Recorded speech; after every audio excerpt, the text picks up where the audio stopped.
Há pouco tempo eu conversava com um jovem durante um encontro de catequese que acreditava que Deus não seria capaz de perdoar os seus pecados e principalmente que ele não seria capaz de abandonar tais atos pecaminosos. E por conta dessa crença enraizada no pensamento dele, do que ele achava que seria o perdão de Deus, e por não se achar digno do perdão de Deus, ele cogitou até mesmo em abandonar a catequese e abandonar a procura pelos sacramentos da igreja.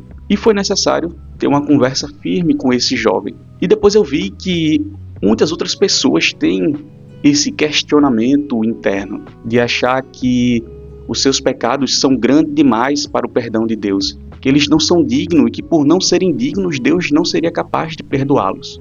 E aí surge esse questionamento: será mesmo que o seu pecado é maior do que a misericórdia de Deus? Será que o seu erro, o seu pecado, supera o amor fraterno de Deus para com seus filhos, que somos nós?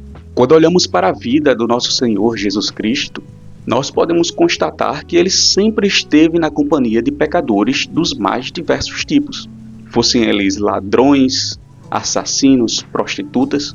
Mas ele andava com essas pessoas não porque gostava do pecado delas, não porque achava o pecado bonito, mas ele trazia para essas pessoas um convite de abandonar esses pecados, de serem curados, de se abrirem para a vida eterna. E esse convite sempre esteve atrelado a algumas condições. Então essa pessoa, quando recebia esse convite de nosso Senhor Jesus Cristo, ela tinha que, primeiramente, reconhecer os seus erros, reconhecer os seus pecados, se arrepender realmente desses erros e querer não cometê-los mais. Então vejam que o ato de perdão de Deus é sempre uma via de mão dupla.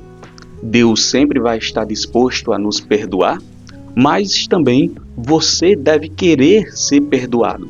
Você deve reconhecer os seus erros.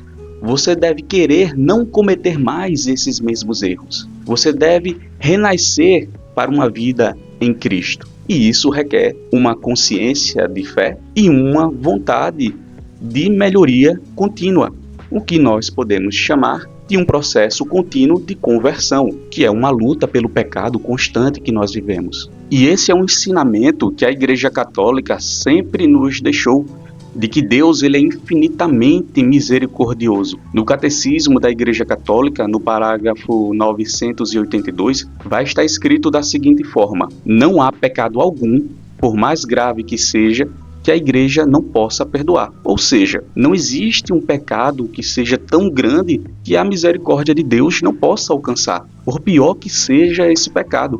Eu peço agora que você imagine a pessoa mais miserável que pisou nessa terra, a pessoa mais cruel do mundo, e pense consigo mesmo: essa pessoa, ela teria o perdão de Deus? Sim, ela teria, desde que houvesse um arrependimento sincero da parte dessa pessoa, desde que ela quisesse a salvação, desde que ela criasse um amor por Deus. Deus estaria disposto a perdoar essa pessoa. Olhem para Judas, que traiu o próprio Jesus Cristo. Você acha que se ele não tivesse se arrependido realmente, ele não teria o perdão de Deus? Mas ele achou que o erro dele era maior do que a misericórdia de Deus. E por isso, podemos acreditar que ele não encontrou a salvação por conta disso, por conta de um egoísmo, de uma grandeza de si mesmo, de achar que os seus erros superam a bondade de Deus, superam o próprio poder de Deus. Então, por uma falsa sensação de humildade que você possa ter quando diz que seus pecados não podem ser perdoados, na verdade o que você está dizendo é que o seu pecado é maior do que Deus. E isso não pode acontecer. O seu erro não é reconhecer que pecou. Reconhecer que pecou é o primeiro passo para você ser perdoado. O seu erro é achar que Deus não pode restaurar você, que o seu erro não está ao alcance do perdão de Deus. Isso é um completo erro. Então veja que não basta reconhecer que pecou. Você tem também que buscar o perdão de Deus. Você tem que estar disposto a uma mudança mudança. Você tem que ter uma rejeição ao pecado cometido. Esse pecado ele tem que gerar uma dor na sua alma ao ponto de que se cria um propósito de não mais pecar. É uma dor tão grande que você não deve querer mais senti-la. E você só vai encontrar essa salvação pelas mãos de Deus, por meio de Jesus Cristo. Ou seja, não é que Deus não queira lhe perdoar, é que a pessoa ou você simplesmente fechou o seu coração e não aceita a misericórdia de Deus. Então, quando Deus bate na sua porta, encontra uma porta trancada, onde o dono da casa não quer nem abrir a fechadura para que Deus possa entrar, como é que vai haver salvação? Como ele vai estar face a face com você e te apresentar esse plano salvífico se você não se permite? Então, não basta reconhecer o seu erro, você tem que buscar a Deus,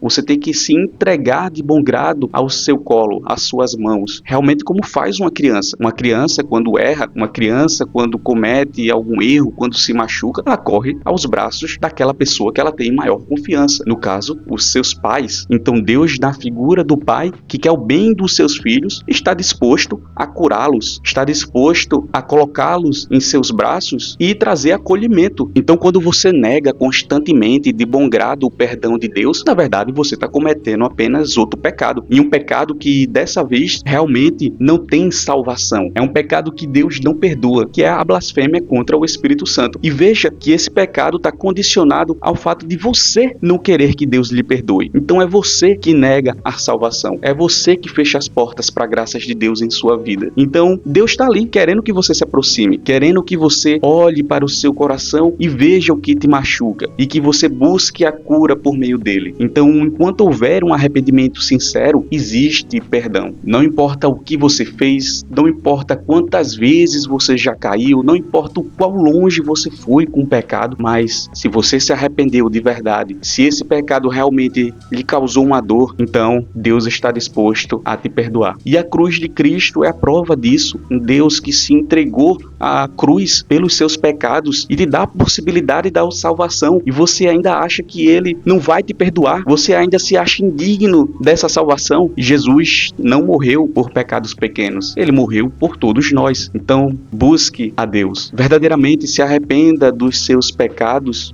e verdadeiramente tenha o propósito de não mais pecar. E depois que você fizer esse exame de consciência, você vai compreender o que realmente significa o amor de Deus nas nossas vidas, o amor de um pai que só quer o bem dos seus filhos.